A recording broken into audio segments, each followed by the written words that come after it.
Chicago, strapping because what's coming is gonna hit hard. One of our corners is carrying the weight of the most painful mistake ever made in prime time. But redemption is already in motion. Our defense has a massive crack that Washington's about to take advantage of, no mercy. And these numbers, they're terrifying. Plus, there's some man-to-man matchups no one's even talking about that'll decide if we pull out a win or if it's another gut punch under the lights Monday night. If you bail now, you'll miss exclusive info every Bears fan needs to know before kickoff. Stick around to the very end. This one gets wild. Look, I'm gonna keep it real from the jump. When I saw that Hail Mary last year, when I saw our cornerback with his back turned to the play chatting it up with fans, I felt something I've never felt as a Bears fan. Not just disappointment, that was betrayal. Because here in Chicago, we don't play like that. That is not in the DNA of the monsters of the Midway. But let me ask this. When someone makes a mistake, a very public mistake on Monday Night Football, and that mistake drags the team into a 9-game losing streak, what really defines that person? Is it the fall or how they get back up? I'll tell you this, Tyrique Stevenson is dealing with a personal hell most of us couldn't imagine. The guy literally said it hurt his feelings, and I respect the hell out of that honest answer. Because listen, Bears family, someday he's gotta explain to his kid why dad ended up on all the NFL's low-light reels. Picture that moment, having to tell your kid, look, son, this was the lowest point in my professional career, and the whole world saw it. That hits different in Chicago. That's a load almost no athlete ever has to carry. But here's what matters. Stevenson didn't run from it. He didn't ask for a trade. He didn't crawl into social media and play the victim. He said, the only thing I can do is prove with my actions that I've changed. That I'm a better man and a better player. And you know what? That's exactly what he's doing. Last 2 games, Tyrique Stevenson has been a force. In that win against Dallas in Week 3, he forced and fell on a fumble early that completely flipped the game. Next week versus the Raiders, what did he do? A pick and another fumble recovery. To games. 3 turnovers forced or recovered. Let me ask you, isn't that exactly what this team needs from a starting corner? Isn't that what Chicago's defense has to deliver if we want any shot in this division? Look, I know that Hail Mary play is gonna hang over Stevenson for his entire career. That's gonna show up in his football obituary one day. But what I'm seeing right now is a hungry player, a guy fueled by redemption, turning pain into motivation. And this Monday Night Football, right back in Washington, right back in the same stadium where it all went wrong, Stevenson's got a chance to write a brand new chapter. Because the truth is, great careers aren't defined by perfect moments, they're defined by what you do when everybody's expecting you to fail again. Dennis Allen, our DC, absolutely needs Stevenson playing at this level. With the media all over him about the Hail Mary, with everyone reminding him about that dark spot, Tyrique's gotta show he's stronger mentally than he was 12 months ago. I believe in second chances. I don't think mistakes define someone, it's how you answer back. And from what I've seen these past couple weeks from Stevenson, this guy is starving for redemption. The Commanders are gonna test every corner we've got. Jaden Daniels, Terry McLaurin when he's healthy, Deebo Samuel, they're all gonna go after our secondary. I need Stevenson to have his best performance of the season this Monday. I need him to step up, lock down somebody big in the clutch, prove he learned the hardest lesson of his pro life. Because if he can do that, if he can go back to the spot his worst nightmare happened and ball out, we might just be watching the birth of a real defensive leader in Chicago. All right, let's get into what's honestly got me on edge. Bears Nation. Let's talk numbers, trends, and a weakness that could lose us this game quick if we don't fix it. The Chicago Bears are giving up 164.5 rushing yards a game. That's the second worst run defense in the whole NFL. Let me say that again. Second worst. Think that's bad? Check this out. We're giving up 6.2 yards per rush. Every time a running back carries against us, they're getting over 6 yards on average. That's inexcusable for Chicago, a city built on a tradition of crushing defense. Here's what's straight up scary. Week 4 against the Raiders, we gave up 140 yards on the ground. 240. And that's against the Raiders, not exactly the #1 rushing team around. Now, let me ask, what do you think will happen Monday when we line up against the Washington Commanders, who own the best running attack in the league? Let me break down what Dan Quinn's working with in Washington. The man gets football. He knows how to find a weakness and zero in on it. And he has exactly the tools to obliterate our D-line. Let's talk Jake Kroski Merritt. Bet most of you hadn't even heard that name 2 weeks ago. This 7th-round rookie from Arizona is torching defenses 43 carries for 283 yards and 4 touchdowns, averaging 6.6 per carry, 6.6 a carry. And the scariest part, not even all on Krosky merit. Washington's got Jaden Daniels, still mobile despite the knee brace, already cranking out 124 yards at 4.8 per carry. Deebo Samuel, used as a runner 7 times for 46 yards. Jeremy McNichols, Chris Rodriguez, and even Marcus Mariota can step in and run. Dan Quinn is straight up happy to share the load in the backfield. He literally said, "I'm comfortable sharing the responsibility. And we'll see who gets hot and run with it." That's a nightmare for us, because there's no one workhorse to plan for. They'll attack us with different styles, different speeds, different skills, and our defense is gonna have to keep shifting all night long. Here's my big question. Can our D-line, led by Montez Sweat, stop this tidal wave? Because here's the deal: Tremaine Edmonds, our middle linebacker, is doing his thing. He's got 40 tackles, leading the team.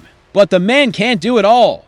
He needs help from the line, needs Sweat and company to create pressure, to shut down those running lanes. Dennis Allen, our DC, has to come up with the perfect plan for Monday. If Washington gets their ground game going early, if Krosky Merritt or Daniels start busting off 5 or 6 on first down, it's over.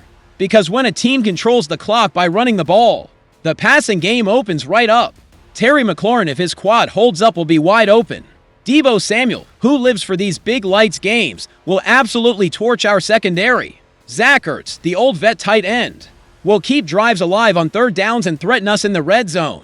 It all opens up if we let Washington control the line of scrimmage. I'm worried, Bears Nation. The stats don't lie. Our run defense isn't just bad, it's historically awful for a team like Chicago. Monsters of the Midway, Butkus, Urlacher, Singletary, we just don't let teams run over us like this. But reality is, Monday, if we don't fix this fast, Washington's gonna blow that weakness wide open. Live on Monday Night Football, the whole country watching, with all the old ghosts of that Hail Mary lurking. If Krosky Merritt goes for another 100-plus game, if Daniels runs free with that bum knee, if we get manhandled in the trenches, then we flat out don't deserve to win. Let's go technical here, Bears Nation. Let's dig into the one-on-one battles that are gonna decide if we leave Washington with a win or come back with another tough L. Because here's real pro football. You can have the best scheme in the world, the greatest game plan there is, but in the end it's all about mano-a-mano matchups. Some of these have me really sweating. Let's start on the defensive line. Darren Payne, Washington's D-tackle, versus our right guard Jonah Jackson. I already know our O-lines had trouble running up the gut. Now we're up against Payne, 6'3", 320 pounds, off to a strong start. PFF says he's ranked 29 out of 186 defensive tackles overall. 22 in rushing the passer. Now Jackson on our side. Not loving his season so far, at least by the numbers. PFF's got him 71 out of 105 guards. 66 in run blocking, 65 in pass pro. Sure, some of this is skewed by one horrible outing in the opener, but the numbers kind of speak for themselves. Can Jackson hold up against Payne long enough for Caleb Williams to get a throw off? Can he open up even a hint of a seam for our struggling ground game? I'll put it this way: if Payne takes over this matchup, if he's living in our backfield every play, it's gonna be a long, ugly Monday night. Then there's another matchup that's got me on edge. Dorrance Armstrong, Washington's defensive end, versus Theo Bennett at left tackle. Yeah, you heard right. Theo Bennett. No official word yet, but all signs point to Bennett getting his first ever start at left tackle. The guy battled Max Crosby last week when he subbed in at right tackle for the injured Darnell Wright, but looked way more comfortable sliding over to the left during the game. Makes sense, he worked most of camp on that left side. Still, this is his first real start over there. Who's lining up for Washington? Dorrance Armstrong, with 5 sacks, 7 tackles for loss, and the second highest PFF tackle grade for Washington's whole D. The guys come off the edge hot, ready to see a near-rookie left tackle thrown into the fire against an elite pass rusher. Armstrong can blow up plays. He's not just hunting QBS. He's also the best run defender on that squad. This battle could decide if Caleb Williams gets time to throw or if he's running for his life all night. Our O-line already has question marks in pass pro, and it's got me nervous. Now let's flip to defense for a matchup that could be explosive. Deebo Samuel versus Kyler Gordon. Gordon's easily one of our best corners, no debate. But this matchup might not be ideal for him. Why? It's Gordon's first game back this year after dealing with that hamstring dating to camp, and Samuel. He cancels out a lot of Gordon's athleticism with pure power. He's built 6 feet tall, 215 pounds, 30 catches on 38 targets. Washington's used him 7 times as a ball carrier for 46 yards. Maybe it's a stretch to say Samuel looks like his Niners prime, but he's definitely outplaying what we saw from him when he was always banged up. He's carrying even more for Washington now that McLaurin's been iffy. Lights come on for those big solo primetime games, and Samuel turns it all the way up. He could go off against the Bears. And don't forget Zach Ertz at tight end. He keeps drives alive on 3rd down. He's trouble in the red zone. Another key matchup, Jakery Krosky-Merritt versus TJ Edwards at linebacker. Just like Gordon, Edwards has fought hammy issues and has hardly seen the field all season. He played in the blowout loss to Detroit, then aggravated the same hamstring from camp. Edwards is our crucial weak side run stopper. He had 20 tackles for loss the past 2 years. Krosky-Merritt runs with speed and some real pop at 208 pounds. Coming off his first 100-yard day against the Chargers. 7th-round rookie out of Arizona, New Mexico, Alabama State. Washington wanted the guy so badly. They moved Brian Robinson Jr. to the Niners for a 6th. He'll be catching passes too, since Washington lost Austin Eckler for the season with that torn Achilles. If Edwards isn't 100%, if his hammy's still an issue, Krosky-Merritt is gonna have a field day. And you gotta mention Washington's left tackle Laramie Tunsil. For them, he's what Joe Thuney is at guard for us, rock solid, not even a concern. Tunsil is the highest graded O-lineman for Washington per PFF. Just came over in a trade with Houston, and is currently the 3rd best pass blocker in the league among tackles. Penalty issues linger though 6. So far after leading all tackles last year, he'll be blocking our Dayo Odeyingbo at DN. Odeyigbos yet to live up to the breakout hype after getting that $48 million for 3 years. In 5 past meetings in the AFC South, Odeyingbo got a sack and a half for tackles for loss, and 5 QB hits when facing Tunsil. Most of that came from 1 game last year. Can Odeyingbo duplicate that this Monday? Because if not, if Tunsil locks him down, Jaden Daniels is gonna have all day to pick us apart. All these one-on-ones are connected, Bears Nation. If we lose most of these, who cares about the X's and O's? Football is won in the trenches one-on-one, all night long. So Lemma asks, are you confident we're winning most of these matchups with Washington? So there it is, family. 3 massive stories that'll define our Monday Night Football showdown with the Commanders. We got Tyrique Stevenson looking for redemption right where his worst nightmare happened. We got a brutal weakness against the run that Washington is loaded up to attack. And we got man-to-man matchups with players coming and limping or just plain inexperienced, lining up against some of the meanest in the NFC. Now let me ask you straight up, do you believe Tyrique Stevenson can have the game of his life and shut up every last hater? Do you believe this defense can somehow plug the bleeding against the run and shut down the league's very best rushing attack? Do you believe Theo Bennett, Kyler Gordon, and TJ Edwards, all dealing with either injury or inexperience, can rise up and win their matchups against top-tier talent? Because I'll tell you right now, if the answer is yes to all 3, we got a shot. But if the answer is nitrogen monoxide, even to one of those, we're in serious trouble on Monday night. I want to know what you're thinking. Jump in the comments right now and let me know. First question, on a scale from 1 to 10, how confident are you that Stevenson goes off with a dominant performance back in Washington? Second question, which of these 3 things worries you most heading into Monday night? Third question, what do you think the final score's gonna be? Because here's the truth, Bears Nation. This channel isn't just me talking while you listen.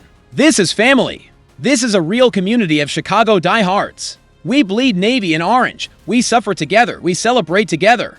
And I need you to be part of this community. If you haven't subscribed yet, what are you waiting for? Hit the button right now, because tomorrow we'll have even more breaking news, more deep dives, more exclusive Bears content you won't get anywhere else. And don't forget to smash that like button. If you believe Tyrique Stevenson deserves his shot at redemption, hit like. If you're as freaked out as I am about our run D, hit like. If you want more of these detailed game previews, smash that like button. Ring the notification bell, because Monday, I'll be live in the chat, dropping takes as the action happens. And always remember, family Bears fans don't quit. Doesn't matter how many times we get knocked down. we always get back up stronger. That's what being from Chicago means. That's what it means to bleed navy and orange. Monday night, we'll all be locked in together, writing every play, yelling at our TVs, sweating every snap. Because that's what we do. That's who we are. Bear down, family. I'll see y'all in the comments, and I'll see you Monday night for kickoff. This is the most passionate Bears family on YouTube, and together we're gonna keep on building. Thanks for being here. Thanks for your support. And always remember, good times or bad, always Bears. Till next time, family. Bear down.